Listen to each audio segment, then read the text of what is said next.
What's good, y'all? You dub back here again, here in 2019. Let's get it. Y'all know I bring that more fresh, new content. I'm doing what other people aren't doing. Now, you see the title, you probably wondering what the hell you talking about this time, Wonder. So, I am a huge fan of DC and Marvel, and as well as Dragon Ball. They all have multiverses. And so I'm like, this was probably a week or two ago in my mind. I forget what I was doing, but I was like, you know what? Because we talk about what ifs and possibilities and scenarios. I'm like, what if One Piece had a multiverse? Now, maybe I'll do other series like Naruto, like Toriko, whatever else you would like me to see.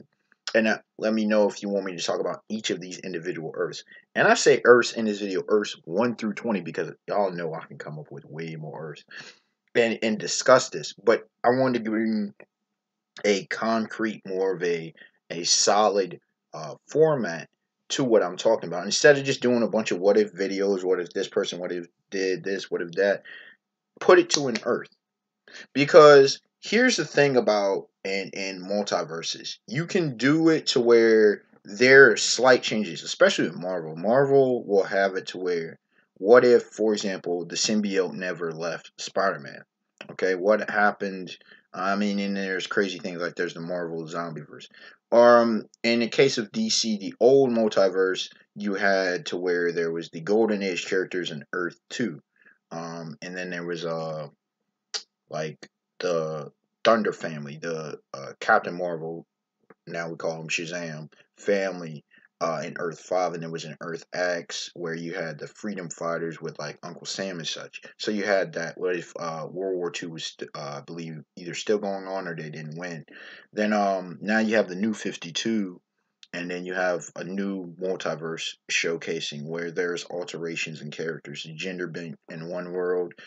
There's some animal characters like Captain Carrot and such, and there's all kinds of stuff in the multiverse. So the multiverse allows for a lot of things. You'll notice in these first 20, there'll be a lot of what if Luffy here and there. So we shall begin with the Prime Earth, ladies and gentlemen, the Prime Earth. And what is that? That's the main storyline. Okay, this is it's called Prime Earth or Earth Zero in the DC comics. So I'll stick with the DC format because it makes it a hell of a lot easier than what Marvel does, because they just put in random numbers.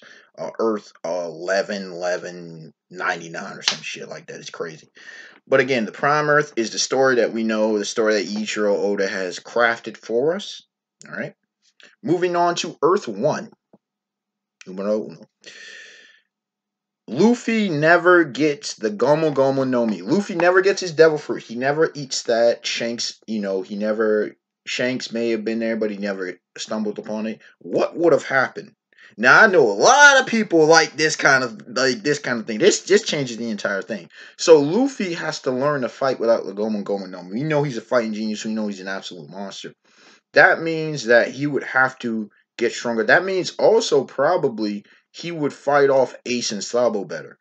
Because remember, when he was young, it was not beneficial for him to have it. He had to learn over 10 years to be able to master it.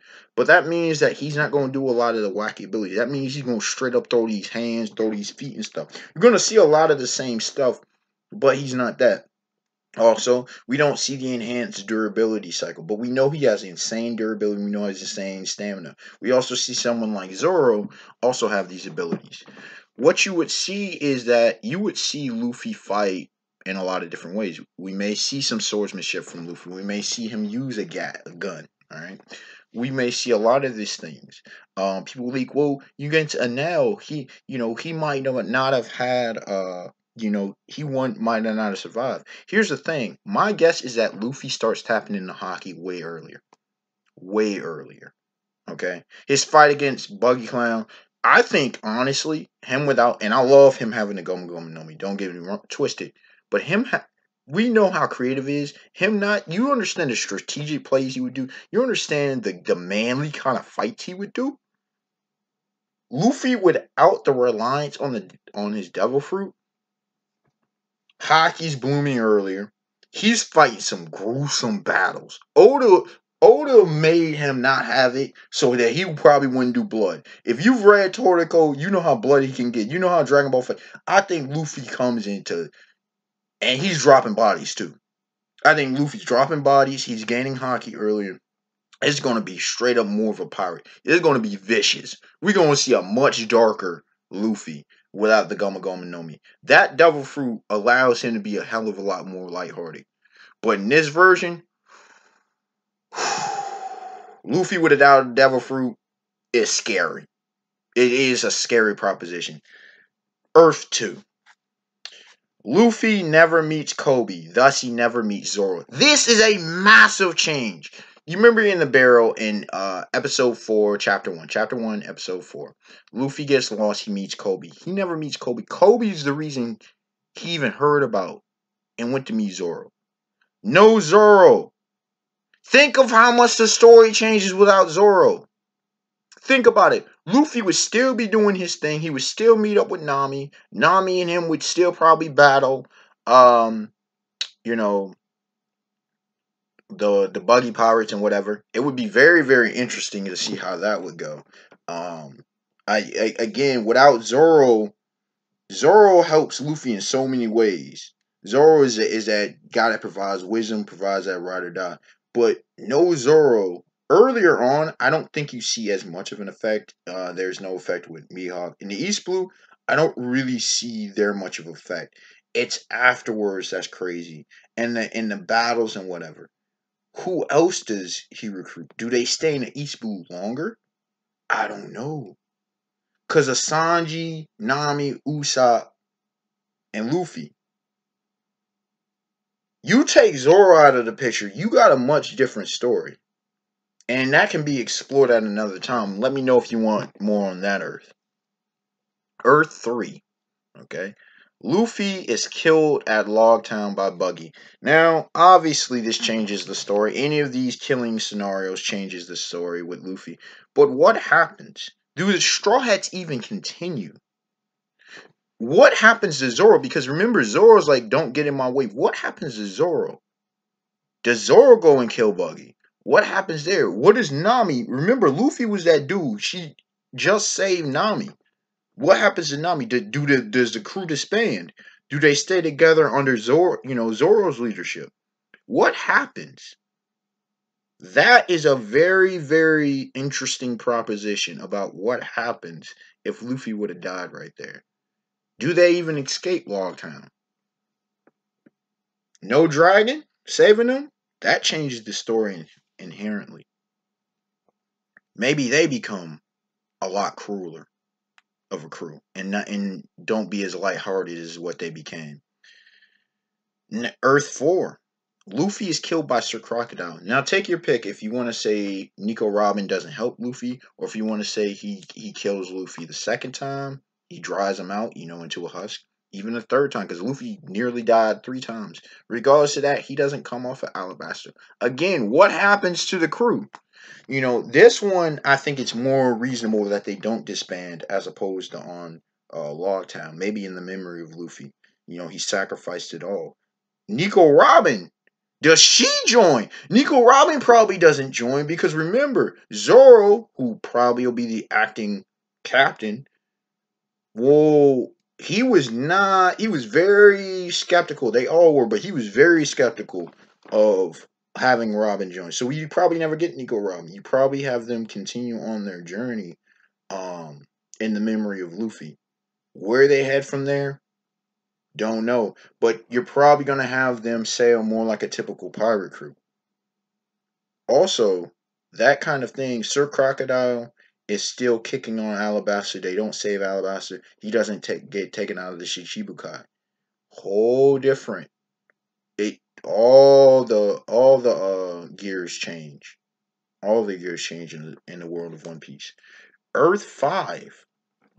Nico Robin is taken away by Spandam. Now, this could be a couple different versions you want to say. You can say that, she was just whisked away and Enies Lobby either never happened, or you can say that, whether or not Rob Lucci was defeated, Luffy wasn't able to get there in time, and Spandam gets her away. No Nico Robin. At first, that doesn't seem like that effective to the story, but again, you don't have them reading the poneglyphs. again, you know the power, the play that's gonna affect on Luffy especially, the whole crew definitely, but Luffy especially. He lost a crewmate, and he had the ability to stop it. And would feel helpless. That would crush Luffy. And again, that might make him a hell of a lot darker in the way he perceived things, and it would probably make him a hell of a lot more protective than even what he is now. It's probably not the biggest scenario that would change. I mean, in the long term, it changes because he needs to be able to read the opponent gloves. But that one, as opposed to some of these other ones, would not affect this story as immediately. So there's that.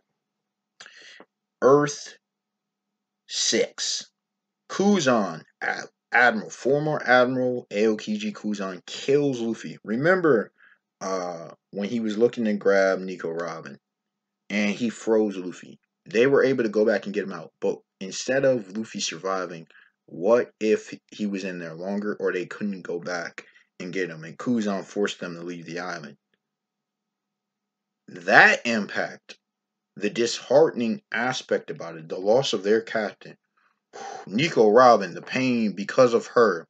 Zoro, he wasn't able to protect the captain. You know, the whole thing, the whole crew would be massively affected. It could either splinter them, but probably it'll bond them into even a greater family. So there is that. And what they would become, I think in this scenario, they would still become a great crew. I think this is one of the actually more positive scenarios of a negative impact for Luffy for the crew. Earth 7. The Straw Hats never go to Jaya, meaning they never go to Skypiea. They never meet up with Bellamy. Luffy never encounters Teach. Never encounters Teach. Also, will he go after, will there still even be a fight with Ace? We don't know. Ace may have never found Teach. So there might have not even have been a Marine Ford. They don't go up to Skypiea. They don't battle Enel. So Enel still rules. There's a lot of impact from this Earth 7, man. Earth 7 is one of the low-key juiciest changes to the entire series, bro. Who knows the level of ramifications? Doflamingo never kills Bellamy and Bellamy's crew. Maybe Bellamy becomes a hell of a lot more powerful when they meet up in the new world. Who knows, man? Who knows? Again, that would be a great Earth to discuss. Earth 8. Luffy and Zoro die on Thriller Bark. Now this is very obvious. Luffy could have died one of two ways. He could have died because he never gained his shadow back, or he could have died because of his fight with Gecko Moria. Gecko Moria could have potentially killed him, especially if there was no Nightmare Luffy. No Nightmare Luffy, Luffy dies. And then Zoro, if Luffy, he supposedly survive, quote unquote. At first, remember Kuma took away all of his pain and the things of that nature and gave it to Zoro. Zoro could have died there. Or if Luffy dies, Zoro could have died battling Kuma. And instead of Kuma doing what he did, Kuma kills him. So now you have the loss of both Luffy and Zoro. But does Brook join the crew? I mean, this would probably be one of the most morbid scenarios in all of One Piece. It changes everything too. Gecko Moria doesn't, leave the Shichibukai. Luffy's dead, so there's none of that. Zoro's dead. What happens to the crew? The crew might survive, maybe. They might get off through the bark, but man, would that be depressing? Sanji or Usopp is the leader. And what do they do from there? I have no idea. I have no idea what would. This is one of the most mysterious timelines, I think. Coming in Earth 9. Earth 9. Luffy is captured by Borsalino, Admiral Kizaru Borsalino on Sabaody. He's captured. Remember the whole thing with the Celestial Dragon? The Dark King was there to stop it, but let's say the Dark King doesn't. And Luffy gets captured. Luffy is taken away. The crew. Now, the crew still may or may not have been defeated, but again, I don't think we don't have this whole Kuma sends them away. Luffy is just captured. Do they try to go for him and impel down? what happens? He would probably be in level 4 or 5, knowing Mr. One Dot's Bones was thrown down there. Um, he wouldn't be a level sixer. He wouldn't be where Ace, Jinbei, and Sir Crocodile was at. He wouldn't be there. Even though he defeated Sir Crocodile, I don't think they put him there. I think they put him level 4 or 5, given his bounty and everything else. But or I mean, even if he is thrown in level 6, what happens? That would be a fascinating scenario to what happens if Luffy was captured. How would the pirate world react? We don't know. Earth 10. Luffy dies at Marineford, which is a very good possibility. Earth 10, Luffy dies there, Ace dies. Straw Hats hear about that later. The impact. Will they get back together as a crew? How will that affect the new era? How will that affect the rest of the worst generation? That's a big thing, man. That's a very heavy plot centric world. Earth 11. Ace escapes Marineford. Now this is one that some people talk about. This is one of the more interesting in the plays and everything. Luffy's interaction with Ace, the Whitebeard Pirate still being active, and a whole lot of other things.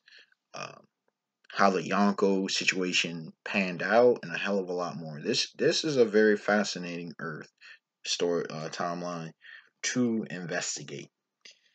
Earth 12. The Straw Hats headed straight into the New World. No shenanigans on Sabuti. None of that. They just head into the New World. The rest of the worst generation head into the New World. Again, one of the more fascinating storylines to follow. They don't really know the hockey game like that. How will that affect them? How will they deal in the New World? Will they survive? Is it effectively? Um, Shoot, versus Horty Jones, even on Fishman Island, if they would have fought them, it would have been insane. It would have been insane. What I'm trying to remember if Jinbei would have been out or not at that time. So there's that. Coming in at Earth 13, the classic gender bend. If Luffy was a female, Luffy was a female, this would be a hell of a lot of fun to talk about because we would not have the same character. We would not have the manly type character. Now that doesn't mean he would be a girly girl by any stretch of the imagination. But Luffy, just that one switch, Luffy being a female changes the entire complexion of the series. It changes the entire focus and the projection trajectory of the series. So that one is actually believe it or not a very fascinating uh, tale to pursue. If Luffy was actually female, how would it have changed things? It would have changed a hell of a lot of stuff. Believe it or not, you can't just people say, "Oh, gender swapping." No, you can't just change someone's sex and say things are just going to be the same. Hell no, not at all. If I was a woman, I'd be living a completely different life. Um, Earth 14. Usopp never joined the Strides. Remember, if you go back to Syrup Village, Usopp was about to set sail on his own and sail like most pirates on the seas. Maybe they would have met him and been an ally. He would have been like kind of a Gene situation back at Baratier where Gene, he went out with Don Krieg and whatever. But Usopp never joins the crew. Now that's crazy because remember he held the Going Merry together before they had an engineer, a shipwright, and Frankie. So there is that. You're not going to get the duel that you had on Water 7. So there's that. They in fact, they do get the Going Merry. They do get the Going Merry. They don't have a sniper. They don't have the support of Usopp. Usopp out of the story does change a lot as well. He's a core member. You're just going to have Luffy, Zoro, Sanji, and Nami. So that's a big one. That's actually a big one, and it'll be interesting to see his journey. Maybe you have two parallel stories. That would be very fascinating if Oda would have told that. Earth 15. Hawkeyes cuts down Zoro. Dracula Hawkeye's mini Hawk back at Baratier. Instead of having seen the potential and having mercy on Zoro, he actually kills him. That again is a big change. The ramification. Remember, Luffy fought a damn near death match against Don Krieg. He sees Zoro die. Hawkeye's, Luffy has his eyes on Hawkeye's. He sees the thing of the pirate world and how effective that is. Dude, no Zoro to the story is a massive play. And you're gonna get a much darker Luffy. I think we get a very savage Luffy from this point on. Earth 16. Usopp never rejoined the Straw Hats after the duel. Remember the whole thing about after in his lobby they go back to Water 7 and that whole thing. What if Usopp either never swallowed his pride or Luffy is just not having it? He ain't trying to hear it. Or Zoro. Luffy or Zoro just like, no, bro. He already made his decision. It's a done data. Again, that massively impacts and changes the direction of the story. How Oda would have written it, who knows? But that was a interesting prospect to dissect and review. Earth 17. The Straw Hats never go to Punk Hazard. Maybe they go to Rajin, but they never meet Law. They don't go to Dressrosa. They don't get in the crosshairs of Kaido. Maybe they go and battle Big Mom, but they don't get this whole situation. They don't meet the samurai. They don't meet the minks. They don't the robe poneglyphs. They don't learn about this. There's a lot. This is a Earth 17 is one of the biggest plot centric effects of the entire story. This would be a very fascinating one to pursue. Earth 18. The Straw Hats never go to Whole Cake Island.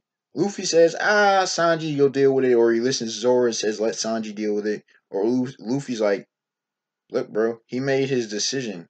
He wanted to leave the group. I'll be back. All right, we'll see him when we see him. All right, bro, he walked out on us. And there's that. Will this crew be splintered? Because remember how Nami, maybe they break up. They start to break up as a crew.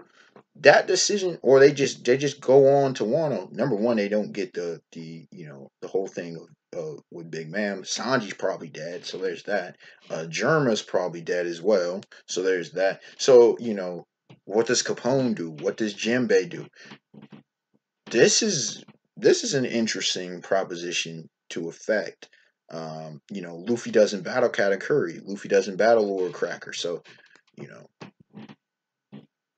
it's interesting to see what would have happened if they didn't go into Lin's territory. Earth 19. Dragon actually raised Luffy. That's right. Instead of letting Garp, watch over him, instead of the effects of Shank, instead of becoming a pirate, Luffy is raised as a revolutionary. That is a massive, massive difference. He probably doesn't get the Goma Goma no Mi. Again, this is an Earth that I think a lot of people are very fascinated to learn and to see what happens. And the final Earth that we'll deal with in this video is Earth 20. Ace, Sabo, and Luffy all set out sail together. That's right. Ace and Sabo, things didn't pop off, and they stayed together, and they set out sail together. First of all, they'd be absolutely monstrous. But how did that affect the crew? Would they meet Zoro? Who would they meet? Who would their crewmates be? This would be a great adventure to see. Unexpected one to like, comment, subscribe. Tell me your favorite Earth. Tell me if any of these Earths you want me to investigate. Let me know. I plan on doing more Earths for the One Piece world, and let me know any other series you want me to do a multiversal breakdown. All right, y'all. Have a beautiful day, beautiful night. Peace.